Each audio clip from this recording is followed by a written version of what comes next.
మన భారతదేశం అంటే వ్యవసాయ ఆధారిత దేశం అంటారు. అంటే అగ్రికల్చర్ అనేది భారతదేశంలో ఒక వీళ్ళు వ్యవసాయం మీద ఆధారపడి బ్రతికే దేశం అనేది ఇప్పటికీ ఆ పేరు ఉంది.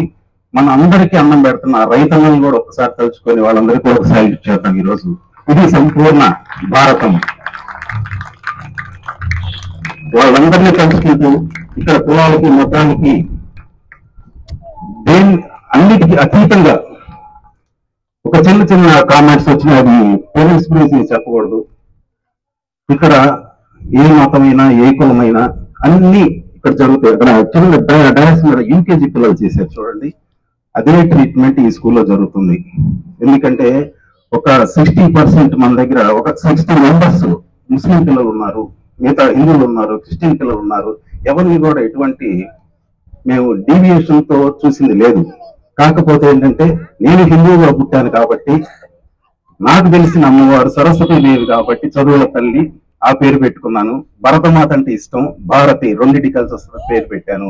దీంట్లో కూడా మతాన్ని ఎత్తకొద్దు దయచేసి.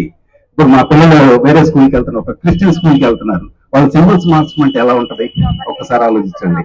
వద్దండి, మనకు నచ్చితేనే ప్రొసీడ్ అవుదాం. పేరెంట్ గా మీ అందరికీ ఒక స్కూల్ డైరెక్టర్ గా నేను ఒక చిన్న రిక్వెస్ట్, దీంట్లో వెతుక్కోవద్దు. నేను చెప్పేది ఏంటంటే అందరం ఒకటే, చాలా హ్యాపీగా ఉంటున్నాం. మన భారతదేశంలోనే అందరం చక్కగా హ్యాపీగా ఉంటున్నాం. ఒక ఆయన చెప్పారు, ఇంతమంది మతాలు ఇంతమంది కులాలు ఎలా కలిసి బతుకగలుగుతున్నారు ఈ ఇండియాలో, మిగతా దేశాల్లో లేవు కదా ఇన్ని కులాల ఇన్ని మతాల అంటే ఆయన చెప్పిన సొల్యూషన్ ఏంటంటే వీళ్ళందరూ కలిసి స్వతంత్ర పోరాటం కోసం అందరిది అప్పుడు ఒక పెద్ద సమస్య, అందరి సమస్య స్వతంత్ర పోరాటం. కాబట్టి వీళ్ళంతా రకరకాల విభిన్నమైన జాతులందరూ కలిసి విభిన్నమైన రకాలైన మతాలందరూ కలిసి ఒకటే గోల్ పెట్టుకొని ఫైట్ చేశారు. ఆ సందర్భంగా అందరూ ఒక యూనిటీ ఏర్పడింది. ఆ యూనిటీ అనేది తరతరాలుగా మనకి ఈ రోజు వరకు కూడా అందరూ ఇంత హ్యాపీగా ఇక్కడ ఉన్నామంటే ఈ శ్రీనగర్ లోనే రకరకాల మతస్థులు ఉన్నారు, రకరకాల కులస్తులు ఉన్నారు. ఎవరు కూడా ఏం కొట్టుకోకుండా ఒక అన్నదమ్ముల్లాగా బతుకుతున్నాం అంటే ఆ రోజు నుంచి వచ్చినటువంటి ఒక యూనిటీ అదండి. మన పాత తరం వాళ్ళు మనకి గత తరం వాళ్ళు చేసినటువంటి మేలది. వాళ్ళు చూపించిన దాన్ని మనందరం ఫాలో అవుతున్నాం. దీంట్లోంచి ఏదో ఎత్తుక్కొని చేయొద్దు. అంతా హ్యాపీగా ఇక్కడ రకరకాల ఈవెంట్స్ చేస్తున్నాం. మన స్కూల్ పెట్టిందే నేను అంతకుముందు కూడా చెప్పాను, స్కూల్ పెట్టినప్పుడు నేను క్యాస్ట్ అనేది అప్లికేషన్ లో అసలు పేరు ఎంట్రీని పెట్టలేదు. నేను అప్లికేషన్స్ లో నాకు ఇష్టం లేదు, కులం ఏంటి మతం ఏంటి అనవసరం, నేను మంచి చదువులు చెప్పాలి, ఒక చదువు దేశంతో స్టార్ట్ చేశాను ఈ స్కూల్. నాలాంటి మిడిల్ క్లాస్ పర్సన్స్ ఒక పెద్ద స్కూల్స్ లో చేయలేదంటే నా లాంటి వాళ్ళందరి కోసం పెట్టాను. ఎందుకంటే నా పిల్లల కోసం చదువులకు నేను ఎంత బాధపడ్డానో నాకు తెలుసు. అలాంటి వాళ్ళ కోసం చెప్పా, ఒక పెద్ద రిచ్ మెన్స్ కోసం పెట్టలేదు. అలాగని నా ఓపిక కొద్ది ఇక్కడ కావాల్సినటువంటి ఈ మిడిల్ క్లాస్ లో మిడిల్ క్లాస్ అనే ఫీలింగ్ రాకుండా మీకు కావాల్సినటువంటి ఎమ్యూనిటీస్ అన్ని కూడా దానికోసం నేను పాకులాడుతున్నాను. ఈ రోజు కూడా ఒక చిన్న స్కూల్లో ఒక్కడిగా తయారైన ఒక్కడిగా బయలుదేరాను. నేనే పెయింట్లు కట్టుకునేవాడిని, నేనే బోర్డులు కొట్టుకునేవాడిని. ఫస్ట్ ఇయర్ లో నా పొజిషన్ ఇది. నా స్కూల్ స్టార్ట్ చేసినప్పుడు నేను బ్లాక్ మనీ తోటో లేకపోతే డబ్బులు వెనకుండో చేయలే, అప్పులు చేసి స్కూల్ పెట్టాం. ఒక మంచి భావనతో పెట్టాం. ఇది నిజం, సంపాదించుకోవడం మాత్రం పెట్టలేదు. ఇది చాలా మంది తెలియదు, పాత టీచర్స్ కానీ పాత పేరెంట్స్ కానీ తెలుసు. కాబట్టి అలా బయలుదేరింది స్లోగా నిదానంగా. చెప్పాను కదా, నాకు ఎటువంటి బ్లాక్ మనీ లేదు కాబట్టి నా కృషితో, అలాగే మా అమ్మాయి సౌజన్య తను అందించిన తర్వాత ఇంకొంచెం నేను ఫ్రీ అవ్వగలిగాను.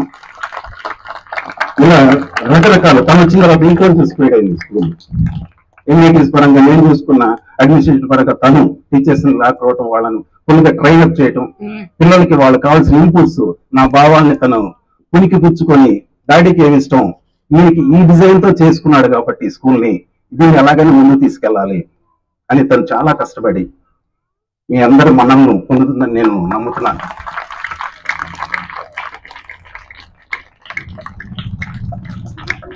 నేను చిన్నప్పటి నుంచి పడ్డ బాధలు ఏంటంటే చాలా మంది పిల్లల్లో నెగిటివిటీ, నాతోటి నా ఫ్రెండ్స్ లో నెగిటివిటీ, భయం. కొంతమంది నా ఫ్రెండ్స్ లో కొంతమంది సూసైడ్ చేసుకున్నారు. నేను ఇవన్నీ ఆలోచించిన తర్వాత ఎందుకు జరుగుతుంది ఇలాగా, స్టూడెంట్ లెవెల్ నుంచి మన సొసైటీని మొత్తాన్ని మనం మార్చలేమండి. సొసైటీ మొత్తాన్ని ఎంతసేపుడికి ఒక రూమ్ లో కూర్చొని ఈ సొసైటీ మారదు, ఈ మనుషులు మారరు అని మీటింగ్ చెప్పడం నాకు చేత కాదు. దానికి నేనేమన్నా చేయగలను ఆలోచించిన రోజే వచ్చింది ఈ స్కూల్. అంతకుముందు నేను వేరే వ్యాపారస్తుంది. నేను స్కూల్ అనేది ఎక్కడ వచ్చిందంటే నా చుట్టుపక్కల వాళ్ళు అనుభవించేటువంటి బాధలు కానీ వాళ్ళు పడేటటువంటి ఒక టెన్షన్స్ కానీ దానిలోంచి వచ్చి స్కూల్ వచ్చింది. నేను ఏమన్నా చేయగలనా ఈ దేశం కోసం, ఈ సొసైటీ కోసం నేను ఒకసారి ఆలోచిస్తే ఓన్లీ వే కనీసం ఒక 200-300 మంది నేను మార్చగలిగే శక్తి ఉంది ఒక స్కూల్కి మాత్రమేనండి. నేను ఆ కాన్సెప్ట్ తో పెట్టాను. అది నా చేతిలో ఉంది. నేను ప్రతి వీధి తిరిగి మీరు మారని చెప్పలేను, కానీ నా దగ్గర వచ్చినటువంటి పిల్లలతో స్టార్ట్ చేస్తాను. LKGతో స్టార్ట్ చేసాం, నర్సరీతో స్టార్ట్ చేసాం. ఈ రోజు 10th బ్యాచ్ కొన్ని బయటకు వెళ్ళిపోయినాయి. వాళ్ళు మన స్కూల్లో ఎలా ఉండేవాళ్ళు, బయటకు వెళ్ళిన తర్వాత ఎలా ఉంటున్నారు, వాళ్ళ స్కూల్స్ లో వాళ్ళు పడుతున్నటువంటి తోటి పిల్లలతో పాటు డిసిప్లిన్ పిల్లలతో ఎలాంటి ఇబ్బందులు పడుతున్నారు, వాళ్ళు ఉండలేకపోతున్నారు మన స్కూల్కి వెళ్ళిన పిల్లలు. ఎందుకంటే అంత చక్కటి డిసిప్లిన్ ఇచ్చాం, అంత ఇన్పుట్స్ ఇచ్చాం, అంత ధైర్యాన్ని ఇచ్చాం. నాకు నచ్చింది ఒకటేనండి, ఇది మతానికి సంబంధించింది కాదు. నేను భారతంలో రామాయణంలో నేర్చుకునే 2 పాయింట్లు చెప్తాను. ఇది ఎటువంటి మతానికి ఇది పెట్టుకోవద్దు, లింక్ పెట్టుకోవద్దు, కానీ నాకు అవి మోటివేషన్ గ్రంథాలు. నాకు అవి నా రియల్ లైఫ్ లో. ఎందుకంటే ఒక రాముడు ఉన్నాడండి, అతను రేపు పట్టాభిషేకం అన్న రోజు తండ్రి గారికి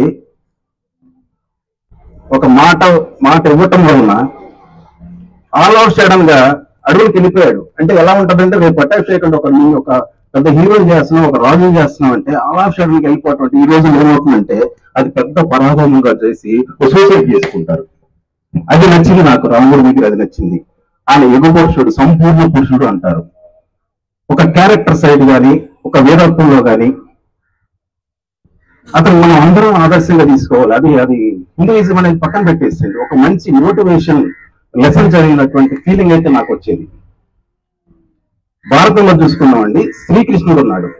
ఆయన భగవంతుడు, రియల్ గా భగవంతుడు. కానీ 100 మంది కౌరవులకి ఆపోజిట్టుకున్నట 5 మందిని ఆయన భగవంతుడు ఒక మాయతో ఇలా చేస్తే వాళ్ళందరూ చంపేసేసి వీళ్ళు తీసుకొని కూర్చోబెట్టచ్చు. ఆయన ఒక మంచి గురువు, మన స్కూల్లో నేర్పించే టీచర్స్ లాంటి గురువు. ఆయన ఏం చేశాడు, అర్జునుడికి వీళ్ళందరికీ కాదు, మీకు ఈ శక్తి చాలదు, మీరు ట్రైన్ అప్ అవ్వండి, మీ అస్త్రాల కోసం శ్రమించండి, ఒక ట్రైనింగ్ అయిపోయి తపస్సు చేయండి, బ్రహ్మాస్త్రాలు ఏంటి, నాగాస్త్రాలు ఏంటి, ఇవన్నీ సంపాదించడానికి కొన్ని రోజులు వాళ్ళ చేత ట్రైనింగ్ ఇప్పించాడు. మనం మహేష్ బాబు సినిమాలో చూస్తాం కదా, ఏదో cinema Dehradun trained batch number అంటారు కదా, ఇలాంటివన్నీ అక్కడ ట్రైనింగ్స్ ఇప్పించేశాడు ఆయన. ఏ భగవంతుడే కదా, ఒకసారి గెలిపించేసేయచ్చు కదా. ఏ దేవుడైనా ఏ మతంలోనైనా నేను నమ్మే సూత్రం ఏంటంటే కష్టపడితేనే దేవుడు హెల్ప్ చేస్తాడు. దేవుడు హెల్ప్ చేస్తాడు అని కష్టం మానేస్తే మాత్రం ఎవరి బతుకులు మారవు. ఇది రియల్. ఇది రాసి పెట్టుకోండి మీరు ఎక్కడైనా సరే. దానిలో దేవుడిని రక్షిస్తాడు, దేవుడిని కాపాడుతాడు, దేవుడిని మంచి దీనిలో కూర్చోబెడతాడు అంటే వాడు చాలా తప్పు. ఈ ప్రయత్నం ఉన్నప్పుడు మాత్రమే దేవుడి బ్లెస్సింగ్స్ ఉంటాయి. అర్జునుడు ఆ రోజు అస్త్రశస్త్రాలు కింద పడేసి వీళ్ళంతా నా ఫ్యామిలీ మెంబర్స్ వీళ్ళని చంపలేనప్పుడు కూడా అదే చెప్పాడు ఆయన. నువ్వు చంపకపోయినా వాడు చంపేస్తాడు దుర్యోధనుడు. కానీ దాన్ని తట్టుకోవడానికైనా నీ దగ్గర కొన్ని శక్తులు ఉండాలి, నువ్వు పోరాడు. దానికోసం ట్రైనింగ్ ఇచ్చాడు. నువ్వు చంపకపోయినా అతను చంపేస్తాడు. దుర్మార్గం నుంచి కాపాడుకోవడానికి మనం కొంత ఎడ్యుకేట్ అవ్వాలి, కొంత అలర్ట్నెస్ తెచ్చుకోవాలి, కొంత ట్రైనింగ్ అవ్వాలి. ఇవన్నీ కూడా నాకు నచ్చినటువంటి, నాకు తెలిసిన గ్రంథాలు. మిగతా నేను ఓపెన్ గా చెప్తున్నాను, బైబిల్ కానీ ఖురాన్ కానీ చదవలేదండి. చదివితే దాంట్లో పాయింట్లు కూడా చెప్తా, అంత టైం లేదు నాకు. అది కూడా నేను స్టడీ చేస్తా టైం ఉన్నప్పుడు. కాబట్టి నాకు తెలిసినవి మాత్రమే ఒక మోటివేషన్ క్లాసెస్ లాగా మీకు ఇస్తున్నాను. కాబట్టి ఇవన్నీ కూడా మా టీచర్స్ కి నేను ఇచ్చే ట్రైనింగ్ ఏంటంటే ప్రతి సాటర్డే ఒక్కొక్క టీచర్ ఒక్కొక్క సాటర్డే పంచుకోండి. ఒక దేశభక్తి నాయకుడు కావాలి, మన భారతదేశ చరిత్ర గురించి చెప్పండి, ఇతిహాసాల గురించి చెప్పండి, అట్లాగే సైంటిస్టుల గురించి చెప్పండి. ఇవన్నీ కూడా మనం స్కూల్లో ఇస్తున్నటువంటి ఇన్పుట్స్. ఒక దెబ్బగానే వచ్చి ఏమండి మేమే కొట్టట్లేదు మా పిల్లల్ని, ఏంటి మీరేంటి దెబ్బ వేశారు, ఈ రోజులు వదిలేద్దామంటే దయచేసి వదిలేద్దాం, మా స్కూల్లో కుదరదు. మీ పిల్లల్ని బాగు చేయడానికే 100% మేము పూర్తిగా మనసుకు తీసుకొని మీరు నా పిల్లడు అనుకొని తీసుకున్న రోజు మీరు ఎలా అయితే కొడతారో మేము కూడా అలాగే కొడతాం. ఏ పగ ఉండదు మీ పిల్లల మీద. దయచేసి పేరెంట్స్ గమనించాలి. కాబట్టి మీ పిల్లలు బాగు చేసేయడానికి మాత్రమే ఏదన్నా పనిష్మెంట్ ఉంటుంది. చిన్న తప్పు జరిగినా నా కొడుకు ఎలాంటి కోపం వస్తుంది, నా కొడుకు చేసే తప్పు చేసి ఎలాంటి కోపం వస్తుందో మీ పిల్లలైనా కానీ వీళ్ళు నా పిల్లలు అనుకున్నాం కాబట్టి అలాంటి చిన్న చిన్న పనిష్మెంట్లు ఉంటాయి. దయచేసి అది కూడా చెప్తున్నా ఈ సందర్భంగా. ఓకే అండి, మనం సొసైటీ కోసం అయితే నేను ఈ స్కూల్ పెట్టాను. అది కాకుండా ఇంకా కొన్ని సామాజిక కార్యక్రమాలు చాలా చేస్తున్నాం. అవి చెప్పుకుంటే సెల్ఫ్ డబ్బా లాగా ఉంటది కాబట్టి అవి నేను చెప్పదలుచుకోలేదు. ఓకే, నెక్స్ట్ టార్గెట్ ఏంటంటే నాకు మా అమ్మాయి పెళ్లి చేశాను, మా అబ్బాయి పెళ్లి చేశాను, ఒక ఇల్లు కట్టుకున్నాను.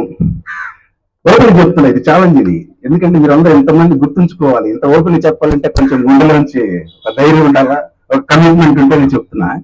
నేను నా ఫ్యామిలీ మెంబర్స్ కూడా చెప్పలేదు ఇప్పుడు దాకా. ఈ స్కూల్ ని ఇంటర్మీడియట్ అండ్ పాలిటెక్నిక్ వరకు టార్గెట్ పెట్టుకున్నాను.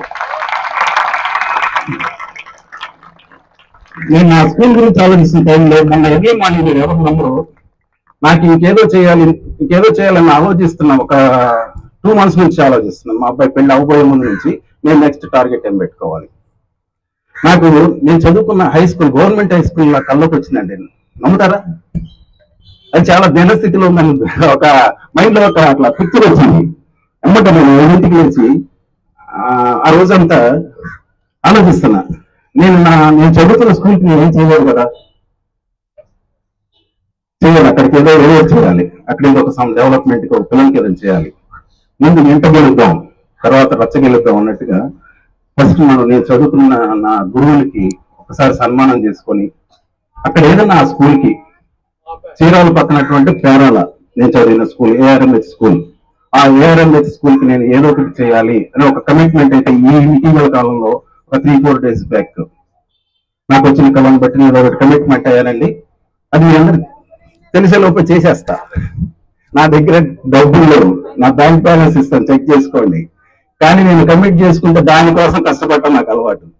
సపోజ్ 5 lakhs అని పెట్టుకున్నాను అనుకోండి, 5 lakhs సంపాదించి దాన్ని పరిగెత్తుతానే ఉంటా. నా దగ్గర డబ్బులు చేయట్లా, ఈ స్కూల్ కూడా డబ్బులు పెట్టలేదు. ఈ కమిట్మెంట్, ఒక టెంపుల్ కట్టాలి, ఒక కమిట్మెంట్, ఎంత టార్గెట్, ఎంత దాని బడ్జెట్, ఎంత, దానికోసం ఈ రోజు నుంచి కష్టపడటం బిగిన్ చేస్తాను. కాబట్టి నేను చదువుకున్న స్కూల్ కమిట్మెంట్ ఒకటి.